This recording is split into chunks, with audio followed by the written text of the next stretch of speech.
Welcome to Table Talk with the Pastors. This morning we will be discussing the topic of stress. Grab a seat, a cup of coffee, and join us for a chat. When you don't get enough rest, that's even worse, because then you make silly choices, silly decisions, rash choices, rash decisions, and then we ask, well, Lord, why did this happen? Meanwhile, God had nothing to do with it. God gives His beloved peaceful sleep, peaceful rest. Yet what we do is we face a circumstance, and I'm chief, I know, I do the same thing. I say, Lord, I place this in your hands. It's not mine, it's yours. You love me, you care for me, and so I'm placing this in your hands. And then that night, I'm lying in bed, worrying about something that I've already given to God and spoken to God about. I remember a few years ago, and this is what stress is. Stress comes from uncertainty. When we're certain or confident about something, there's no stress. But when we are uncertain, or when there's uncertainty in certain areas in our lives, what we do is we stress and we worry about them. And years ago, I was on leave, and I went back into the church. It was before my leave had ended. I went to go do something. I can't remember what it was. And I was standing in my office in a pair of shorts and a t-shirt, hadn't shaved. I must have looked a bit rough. And the pastor walked past my office door, the senior pastor, and he looked in, greeted me, and then he said these words. He said, you look like I feel. In other words, meaning he felt like he should still be on leave. And I said to him, in a joke, I thought it was a joke, I said to him, well, some of us have leave and the rest of us have to work. And I finished what I was doing and I went home. And on my way home, the words that had been exchanged between us kept playing in my mind. And I, replayed them over and over and over again, until I'd convinced myself that I'd said something wrong. And lo and behold, as I got home, my phone rang. And it was the pastor. And he said to me, can we get together? There's something I want to talk to you about. Oh, that's the worst. Well, I immediately went into stress mode. What did I say? How did I say it? And so I tried to sleep that night. It didn't work. I tried to have some other thoughts in my mind the next day. It didn't work. Now I was on leave, supposed to be enjoying myself. And all I can think about is the pastor said that he wants to talk to me. We'd made an arrangement to meet together 2 days later. Anyway, he said he'd phone me the morning, but I was stressing out big time. And in my mind, I had 50 conversations with him. He would say this, then I would reply this. And if he said that, then I would say this. And I played this thing out over and over and over again until finally the morning arrived. And he phoned me. He says, can we meet at this place? First of all, let me say this. I'll confess my sin. When he phoned me, I saw it was him phoning, and I was tempted not to answer the phone. You know, just let it go to voicemail. Because that's how some of us are with stress. We don't want to face it. We don't want to confront it. We don't want to deal with it. And I answered the phone. Very, very begrudgingly, I got in my car and I drove to the place we were meeting. We sat down and he's like, hey, how you doing? You know, chit chat, order something. I was like, I'll just have some water. I'll have some water, thank you very much. I didn't think I could stomach much more than that. He ordered breakfast and coffee and everything else, and I sat there and the chit chat carried on, and then he went like this. He said, okay, let's talk about this. And I was like, oh, here it comes. And he said, I just wanted to tell you that I've seen how you've grown in the things of God. And I wanted to encourage you and tell you that you're doing so well.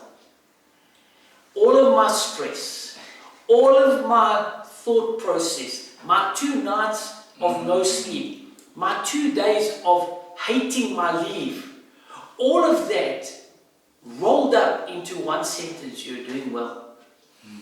That's the problem with stress. It's uncertainty. And I'm sure you've seen that in people that you've ministered to, that people, their uncertainty or their fear is far greater than reality. Can you give some advice to those who are watching today? How can you deal with that, or how do you recognize that? Well, before I jump into that, I think one of the things that you mentioned, is such a reality in my life. When I experience stress, I sit down and I ask myself this simple question: why are you stressed? And for me, fortunately or unfortunately, 9 or 8 out of 10 times, it's because I'm tired. And I think that's what the enemy does. He starts to wear you down by all of these things that come your way, and you think, oh, I've just dealt with that, and then it happens again and again and again, so that you come to the point of, well, I'm at the end of myself, which is probably a great place to be. if you know that at the end of yourself is where the beginning of trusting God starts. And but for me, like I say, it's important to recognize, where does this originate from? Is it, am I just experiencing a time of, I'm extremely tired because I've been working hard and I've been putting in all of these hours? Is it my own imagination? Because, as you've just said, and I'm in that school 100%, that you start thinking about what's the outcome going to be, and it's so irritating when it's not what you expected to be. Because, you've really put forth a very good argument. So, I think for people, because, experiencing stress, as you were talking, I was just thinking of the different aspects of it, worry, anxiety, and then depression, and all of these things, I think, can be linked back to stress. And not to sound too spiritual, I think when we start stressing is when we think we're in control. This is my problem, I have to fix it, I have to deal with it. All of these things, and if I'm unable to do it, then I'm starting to stress. I so clearly remember a situation where, I was very upset with God and experiencing all of these hardships, and I was sitting on the back of a bakkie in my Sunday best, because that's the only mode of transport that was available. I had to get a lift from somebody, and I'm sitting here and I'm thinking, I have all these friends, and they own their own businesses and they're multi-millionaires and they, they living the life. Yes, they're serving God, but, not to where I thought that I was at that time. And, so I was moaning to God and I said, yeah, I am serving you, I'm giving you my everything, and look where I am. Back of a dirty bakkie, going to church, where these guys drive big Mercedes Benzes and they don't have the stress in the world. And I remember so clearly, God said to me, and it boils down to this word, perspective. And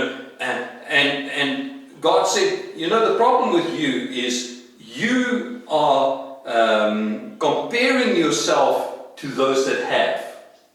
Those that have the big cars, the fancy houses, the big businesses, the money in the bank, all of the things which I thought was great.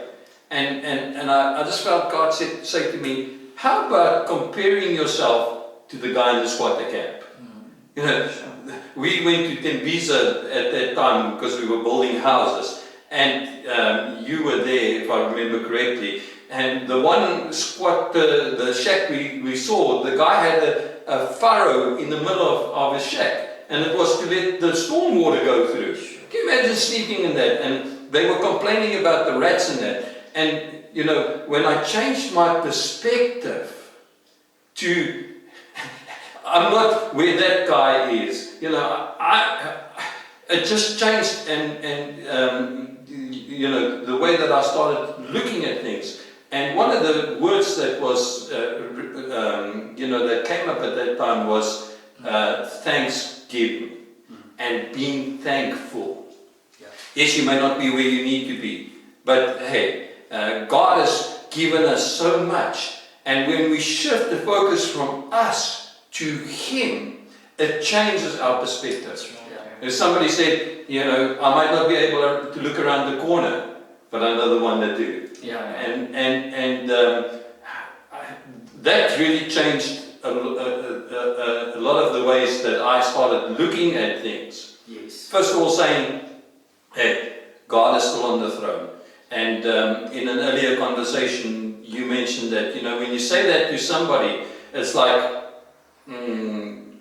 tell me something I don't know. Yeah. But do you really know that God is in control? Yeah. That He's still on the throne? That the heaven's economy is still, there's no lockdown in heaven. Yeah.